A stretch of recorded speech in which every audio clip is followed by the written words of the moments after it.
festival équestre au pays de Galles. Dans les tribunes, aux côtés de sa mère, se tient la princesse Al-Jalila, âgée de 18 ans, fille du souverain de Dubaï. Le monde revoit son visage. Pendant près de 6 ans, elle n'est pas apparue en public après que sa mère, la princesse Aya, a fui Dubaï avec ses enfants. Pendant ce temps, le monde entier a discuté de la fuite de Aya, du procès retentissant à Londres, des scandales d'espionnage et du sort des autres filles du Cheikh. Mais dans toute cette histoire, presque personne n'a parlé de Jalila elle-même. Que lui est-il arrivé pendant toutes ces années? Comment a-t-elle vécu après la fuite? Et qu'est devenue la fillette dont le monde s'est effondré quand elle avait 11 ans?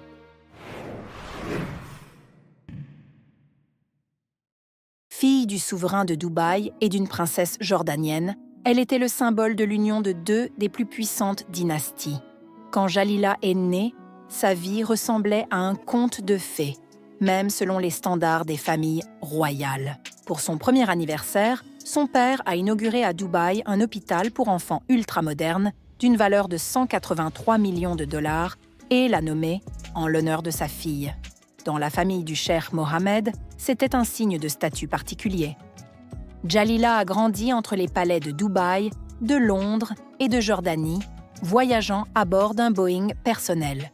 Dans les documents judiciaires, un détail émergera plus tard qui illustre l'ampleur de cette vie luxueuse. En un seul été, une famille de 4 personnes a dépensé 2 millions de dollars en fraises. À 9 ans, Jalila remettait déjà des trophées aux courses royales d'Ascot. Elle se tenait sur le podium aux côtés de sa mère, la princesse Aya, au milieu des cheikhs arabes et des aristocrates britanniques. Sur les photos de ces années-là, une fillette heureuse qui ne se doute même pas que son monde est sur le point de disparaître. Le cheikh Mohammed a une trentaine d'enfants de différentes épouses. Et dans cette immense famille, il y avait une régularité effrayante. Les enfants appartenaient toujours au père. Lorsque la relation avec une épouse se terminait, elle était chassée du palais et les enfants restaient pour être élevés par les autres épouses. Les filles aînées, Shamsa et Latifa, ont grandi de cette manière, connaissant à peine leur mère. Toutes deux ont tenté de s'échapper de cette cage dorée et toutes deux ont été ramenées de force. La famille du cheikh Mohammed et de la princesse Haya a semblé parfaite pendant de nombreuses années. Haya croyait que leur situation était différente de celle des autres épouses du cheikh et que son statut était une protection fiable. Mais quand elle a appris la vérité sur le sort de Shamsa et Latifa et que son propre mariage a commencé à s'effondrer, ses illusions ont disparu. Haya a compris qu'elle pourrait perdre ses enfants pour toujours. Mais la véritable raison pour laquelle la princesse a décidé de fuir avec ses enfants, le monde ne l'apprendra que plus tard, lors du procès à Londres. Les documents du dossier ont révélé les dessous de ce conte de fées. La dernière année, Jalila, âgée de 11 ans, a vécu dans une atmosphère de peur constante que sa mère puisse disparaître à tout moment. Aya trouvait sur son oreiller des pistolets chargés et des notes de menaces. Il s'est avéré que le cheikh avait secrètement divorcé d'elle le jour du 20e anniversaire de la mort de son père. Tout cela, des faits confirmés par le tribunal. Les menaces ont poursuivi la princesse et ses enfants, même après leur fuite en Angleterre. Un jour, un hélicoptère a atterri directement dans la cour de leur maison londonienne. Le pilote a déclaré qu'il était venu chercher quelqu'un pour l'emmener à Awir, une prison dans le désert émirati sur laquelle circulent de terribles rumeurs. Selon le témoignage de Aya, elle n'a pas été emmenée uniquement parce que le petit Zayed s'est agrippé à sa jambe. Quant à Jalila, elle est restée figée sur place, incapable de bouger de peur. Le téléphone de Aya et de son entourage a été piraté à l'aide d'un logiciel espion militaire. Chaque pas de la famille était surveillé. Les hommes du cheikh ont tenté d'acheter un immense domaine avec une vue directe sur leur maison. Mais le fait le plus retentissant du procès a été la raison pour laquelle Jalila elle-même était sauvée. Aya a déclaré qu'elle craignait un mariage forcé pour sa fille et il était question du prince héritier d'Arabie Saoudite. Le tribunal de Londres a déclaré sans ambages « La principale menace pour la jeune fille venait de son propre père. Aya a obtenu la garde exclusive et une ordonnance protégeant Jalila du mariage forcé jusqu'à sa majorité. » Mais pour la jeune fille elle-même, cette victoire signifiait la fin de son ancien monde. Le palais, les chevaux, la vie habituelle, tout a disparu en un jour. Hier, on nommait des hôpitaux en son honneur.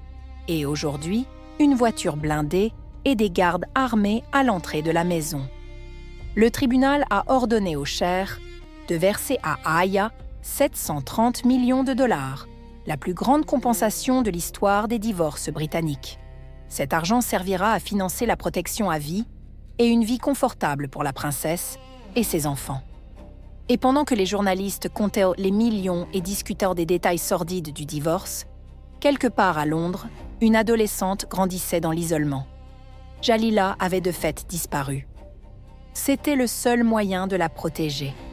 Quand un tribunal britannique qualifie officiellement votre père de menace, vous ne pouvez pas aller ouvertement à l'école ou vous promener dans un parc. C'était le monde dans lequel elle a grandi. Pas la cage dorée de Dubaï, une autre cage, faite de verres blindés et de protocoles de sécurité.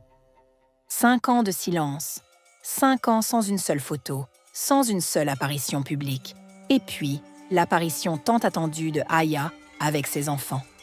Ils sont venus à la célébration en l'honneur du légendaire Yacht Maiden, revenu victorieux d'une régate autour du monde. Pour eux, ce n'est pas un simple voilier, mais une relique familiale. Autrefois, le projet était parrainé par le grand-père de Jalila, le roi Hussein, et plus tard, la princesse Aya a poursuivi l'œuvre de son père et a également investi dans la restauration du navire légendaire. Les héritiers royaux ont visiblement grandi. Beaucoup ont remarqué que Jalila était devenue aussi belle et majestueuse que sa mère. Mais plus important que l'apparence étaient ces mots. Jalila et Zayed ont remis à l'équipage un message manuscrit. La lumière éclatante de l'équipage du Maiden a traversé les luttes et les difficultés et a prouvé qu'avec la foi, l'honneur et le courage, tout est possible. Les premiers mots publics de la princesse qui était restée silencieuse pendant 5 ans. Avec la foi et le courage, tout est possible, a écrit la jeune fille qui a grandi derrière des vitres blindées. Et cette apparition est devenue un signal. Elle ne se cache plus. Et 1 an plus tard, une deuxième apparition. Le festival équestre au pays de Galles. Jalila se tient dans les tribunes aux côtés de sa mère et remet la coupe du roi Hussein, un prix créé par le grand-père que Jalila n'a jamais connu. Et de nouveau les chevaux. Comme si cette famille se retrouvait à travers le sport équestre, ce qui lie les 3 générations. Le grand-père croyait aux femmes cavalières quand cela était considéré comme une folie. La mère est devenue une athlète olympique. Et voilà que la fille se tient dans les tribunes de l'hippodrome gallois et remet la coupe nommée en l'honneur de son grand-père. La boucle est bouclée, même si ce n'est pas dans le pays où tout a commencé. Aujourd'hui, Jalila a 18 ans. La majorité, c'est une étape importante. Les ordonnances de protection sont toujours en vigueur. Mais pour la première fois de sa vie, elle peut prendre ses propres décisions. Voir son père, qui est officiellement reconnu comme une menace pour elle, retourner à Dubaï, où vivent ses 30 frères et sœurs, ou rester à Londres, la ville qui a été à la fois son salut et son long isolement. Maintenant, comparez. Shamsa et Latifa ont tenté de s'enfuir, mais elles ont été ramenées. Jalila a été sauvée. Et la différence entre elles est énorme. Les sœurs se sont retrouvées dans un silence complet dans les palais de Dubaï, tandis que Jalila a passé des années dans l'ombre d'un manoir londonien. Mais Jalila avait sa mère à ses côtés, qui a traversé tout cela pour elle. Aya a fait ce que les autres épouses de l'émir n'avaient pas réussi à faire. Elle a donné à sa fille une chance de mener une vie ordinaire, sans cage dorée. Peut-être que ces années de silence et la rupture avec son foyer était le prix à payer pour le droit d'être soi-même. À en juger par son regard serein dans les tribunes et par cette lettre sur le quai, Jalila comprend cette différence. Elle comprend exactement ce que Aya a payé pour sa liberté. À Dubaï, il y a toujours un hôpital étincelant avec son nom sur la façade. Une fondation caritative à son nom aide des milliers d'enfants. Et toute la ville se souvient d'elle comme de la petite princesse qui était toujours aux côtés de son père. Mais Jalila, pendant ce temps, se tient sur l'hippodrome gallois et ne semble pas avoir l'intention de retourner dans le passé. Elle a maintenant 18 ans et ce qu'elle deviendra ne sera décidé ni par son père, ni par le tribunal. Pour la première fois de sa vie, cette décision n'appartient qu'à elle. Que pensez-vous? Jalila retournera-t-elle un jour à Dubaï? Et Aya a-t-elle bien agi? Écrivez votre opinion dans les commentaires. Abonnez-vous à la chaîne, mettez un j'aime. À bientôt.